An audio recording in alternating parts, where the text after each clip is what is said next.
Malgré la conjoncture économique difficile et les difficultés à pouvoir une éducation appropriée à la jeunesse, LBCM reste un des rares bastions de l'éducation de qualité supérieure. Chaque jour, LBCM se réinvente pour nos futurs leaders. Elle les prépare à affronter en toute confiance les enjeux à venir. Voulez-vous nous aider dans cette tâche noble?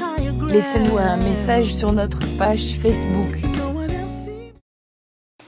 Bonjour chers amis internautes, Karine Bianda sur 5 sur 5 médias dans notre émission Droit et Société. Aujourd'hui, j'ai le plaisir de me présenter pour le sujet de la responsabilité des parents vis-à-vis de leurs enfants en matière de santé. Pourquoi ce sujet? C'est parce que actuellement dans les réseaux, dans les réseaux sociaux, il y a eu une vidéo qui a fait qui a tourné, et dans cette vidéo, nous avons suivi le reportage d'une chaîne de télévision française. Et dans ce reportage, en fait, c'était le titre même de ce reportage, c'était les vendeurs de la foi. C'est les journalistes sont allés dans certaines églises de la ville de Kinshasa, et ils ont eu à se rencontrer avec les membres, les leaders de l'église, et selon certains de ces leaders des églises, ils ont eu à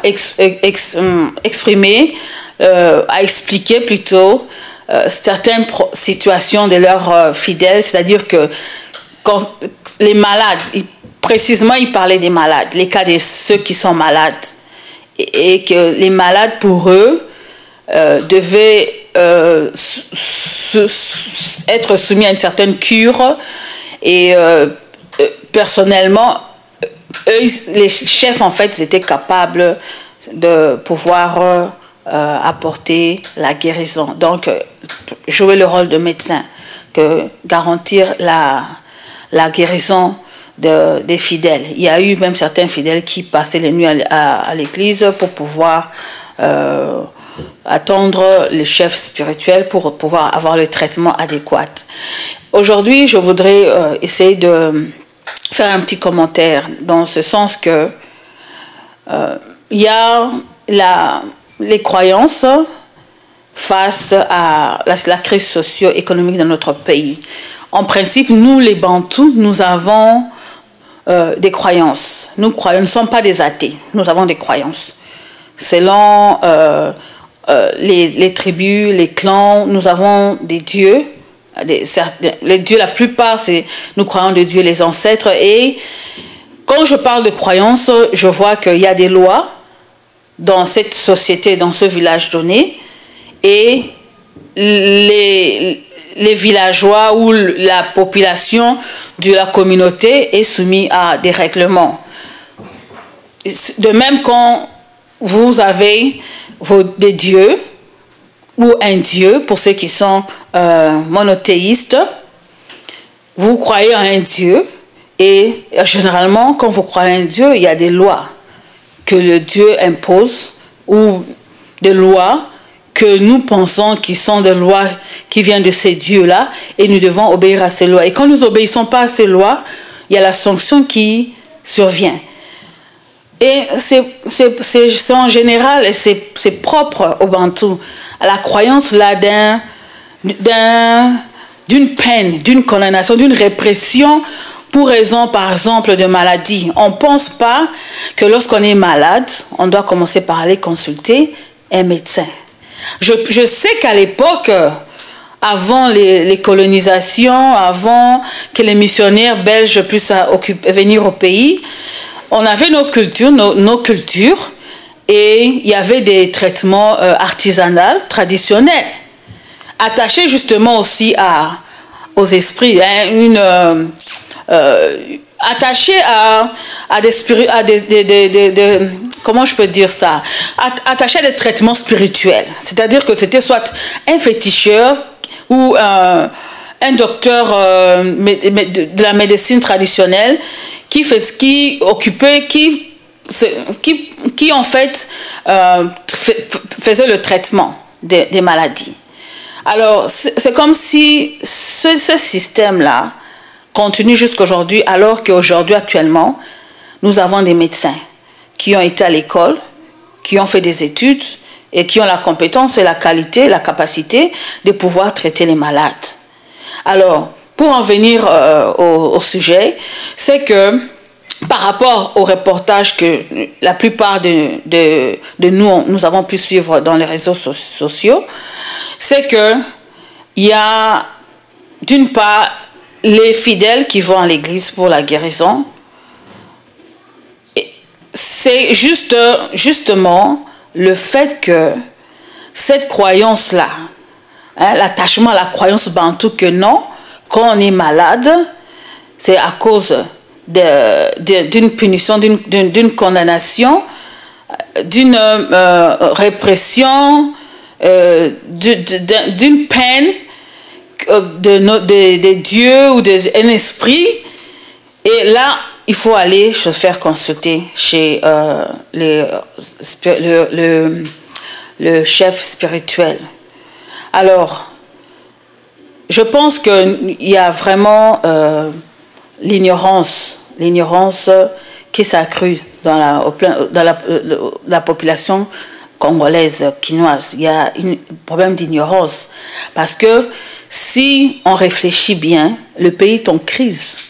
C'est-à-dire que actuellement, le domaine de la santé n'assume plus, n'assure plus, ne garantit plus les traitements pour les personnes démunies. Hein? Parce que le problème, c'était que les gens n'ont pas d'argent, et comme ils n'ont pas d'argent pour se faire consulter, ils vont recourir à des traitements spirituels. C'est ça. C'est ça le nœud du problème. Alors, ajouter à la crise économique, ajouter aussi à notre passé, à nos croyances, c'est ce qu'il faut aujourd'hui, qui est l'apparition de tous ces...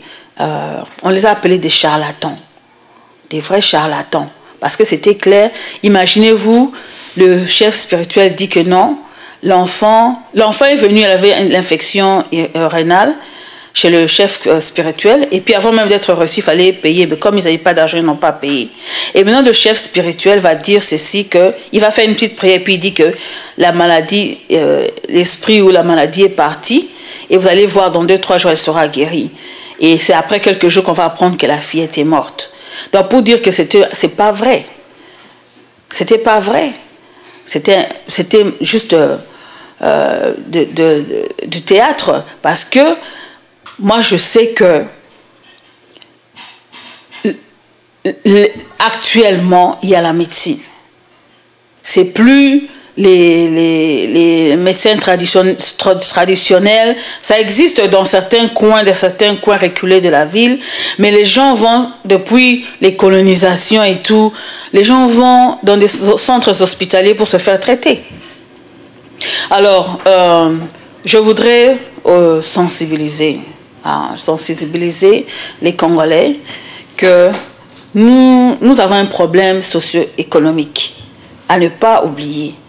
Ça peut être aussi une manipulation du gouvernement. Le gouvernement est en train d'utiliser l'ignorance. Il sait que la population, la majorité, plus de 50%, 60% de la population est dans l'ignorance, et ils utilisent ça pour pouvoir faire endormir la population. La population ne se rend pas compte qu'elle doit plutôt s'élever, revendiquer ses droits, que nous avons droit au traitement, nous sommes Congolais et nous avons droit à des soins médicaux. Et alors, si vous n'assurez pas les soins de santé pour nous sortons, nous marchons, nous revendiquons nos droits, que vous devez par exemple démissionner ou faire quoi que ce soit, personne ne le fait. Tout est dans le calme, dans la normale. Alors, je voudrais juste... j'ai pris ce temps aujourd'hui pour essayer de sensibiliser le peuple congolais, la population congolaise, que c'est la réalité. Il y a la crise au pays et le gouvernement a cette obligation et ce devoir de garantir la santé pour la population. À l'époque, il y avait, je crois, Mamaemo. C'était considéré comme un centre hospitalier pour les démunis. Les gens pouvaient aller avoir leur traitement et il y avait l'organisation. C'était quand même pas aussi difficile que ça, pouvoir avoir accès. Et pour des traitements spéciaux, comme le cas de cette fillette qui avait problème d'infection rénale, il y avait, à l'époque aussi, il y avait les missionnaires et les religieuses qui avaient, dans les centres pédiatriques, prenaient soin des enfants. Aujourd'hui, je ne sais pas si les centres pédiatriques existent toujours. Alors, c'est aller pour des... Parce qu'on veut le free, on veut ne pas payer. On s'est habitué à la pauvreté, à la misère. On veut des services gratuits. Alors que non. Soit nous payons nos frais de santé, soit le gouvernement participe, nous assure et nous garantit les traitements médicaux. Alors, au lieu de nous endormir, nous devons plutôt nous lever et revendiquer nos droits. C'est ce que je voulais partager aujourd'hui. Nous devons plutôt ne pas être aussi naïfs. Hein. Et puis, la population doit être... Là, je m'adresse aux médecins. Vous avez aussi un devoir, une obligation, de pouvoir éduquer la population, donner programmer ou bien avoir des programmes de vulgarisation. Les mamans, les enfants, par exemple, parce que ça existe même ici aux États-Unis, qu'il y a des programmes où on éduque la maman et l'enfant à propos des problèmes de santé. Vous savez quand même que quand il y a ceci, cela, c'est telle maladie, il faut voir tel médecin appelé, et aussi comment faire les traitements en cas de maladie, s'il y a la fièvre, ainsi de suite. Et aussi, si vous n'avez pas des moyens financiers, on explique comment c'est qu'il faut faire ou recourir, comment faire pour ici il y a l'assurance. Donc c'est très important qu'on ne confonde pas les soins médicaux et le spiritualisme, parce que nous sommes chrétiens. Nous tous. Parce que le Congo est un pays chrétien. En fait, la religion de l'État, c'est le catholicisme, je pense. Donc, nous sommes des chrétiens. Le Congo est un pays chrétien. Ce n'est pas un pays des athées. Nous ne sommes pas des athées au Congo. Et nous sommes libres de choix. De quelle dénomination, de quelle église, de quel mouvement nous voulons adhérer. Nous sommes libres. Mais aussi, n'oublions pas que concernant la santé, c'est quelque chose d'à part. Il y a plusieurs raisons pour lesquelles on peut tomber malade. Je vais donner un exemple parce que ce reportage était adressé aux chrétiens.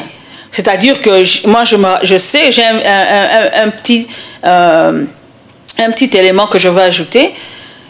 Jésus-Christ était avec ses disciples et il y avait quelqu'un qui avait... il était aveugle. Et Jésus-Christ a prié et les disciples ont demandé à Jésus, c'est à cause, pourquoi est-ce qu'il est né aveugle? Et Jésus-Christ a répondu, en fait plutôt les gens ont demandé, est-ce que c'est à cause des péchés de ses parents? Jésus-Christ a répondu, non, c'est pour que la gloire de Dieu se manifeste. Alors, il y a des fois, on peut avoir des problèmes de santé ou autre, ça ne vient pas nécessairement d'une répression ou d'une peine à cause d'un péché. Dieu peut permettre qu'on tombe aussi malade pour des raisons. Job, il était juste intègre, il était malade, Dieu avait permis qu'il tombe malade et il avait guéri.